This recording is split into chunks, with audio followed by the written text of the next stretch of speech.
You ever noticed how the moment you decide to do something important, your brain suddenly becomes a master of distraction? It's strange, isn't it? Because sometimes the hardest battles aren't against the world. They're against that tiny voice inside you that whispers, "Not now."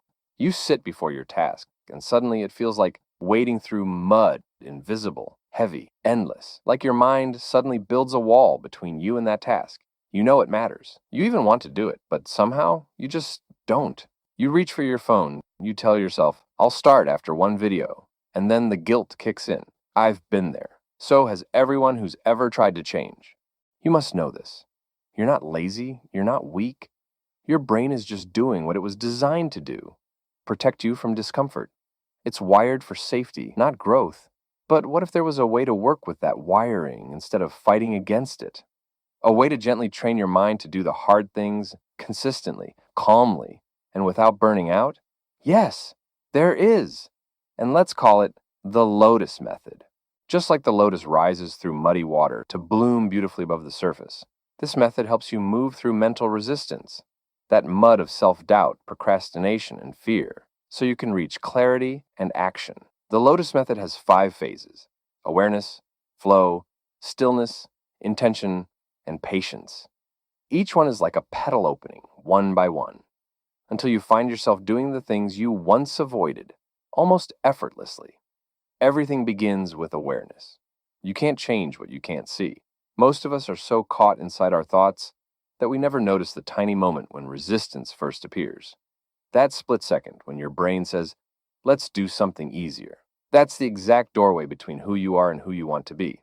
So your first task isn't to push harder, it's to observe. Next time you catch yourself avoiding something hard, pause for just a moment. Notice what happens in your body. Does your chest tighten? Does your mind start negotiating?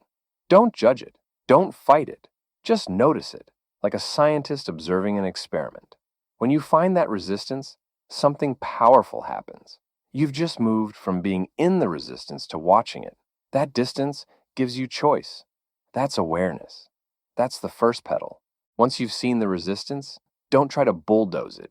You can't win a war with your own brain. Instead, slip past it. Enter the river of flow. Your brain resists big, heavy goals, and it sees them as threats. But it doesn't resist tiny beginnings. So here's the trick. Lower the entry point. Make it so small that your mind can't say no. If you have to study for an hour, start by opening the book. If you need to write, tell yourself you'll just type one sentence. If you want to meditate, sit down for one breath, just one.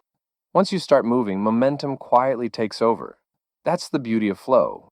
Before you know it, 5 minutes become 15 and you're deep in motion. You've entered the current. But flow alone isn't enough. If you only chase motion, you'll eventually hit burnout. That's why the lotus also needs still water beneath it. Stillness is the art of stopping to listen to yourself. It could be 5 minutes of silence in the morning, a short meditation, or simply sitting without your phone after a long day. In stillness, you notice what truly drains you.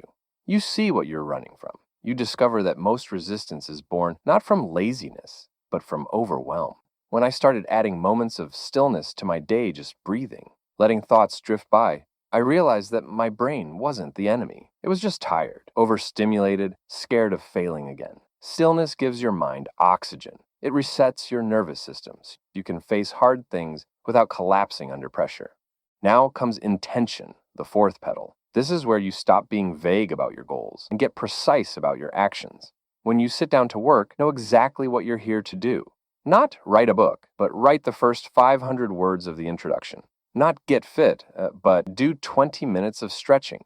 Clarity is fuel. Your brain loves clear beginnings and endings. It gives it safety and structure. Before every task, set your intention. Say it out loud if you can.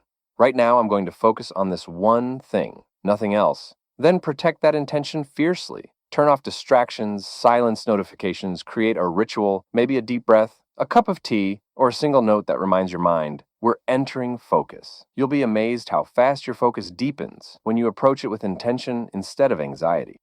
And finally, the last pedal, patience, the hardest one for most of us. Because we live in a world that worships speed. We want progress now, results now, change now.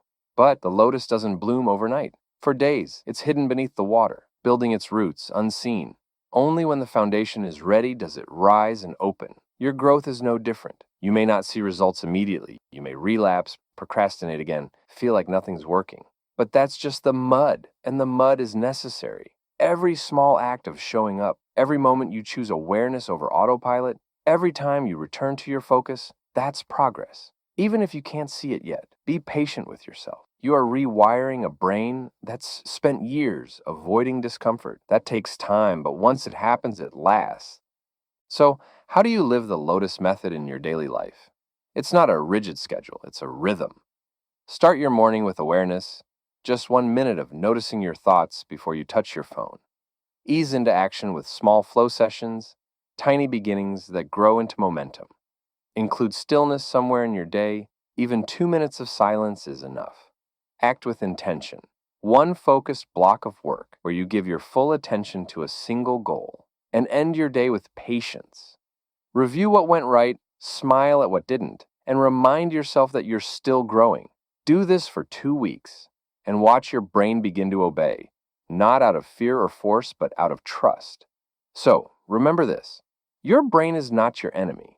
It's a garden, and it just needs tending. When you practice awareness, you plant the seed. When you enter flow, you water it. When you rest in stillness, you give it sunlight. When you act with intention, you help it grow straight. And when you practice patience, that's when it blooms. That's the Lotus Method. And it's how you make yourself do the hard things without hating yourself in the process.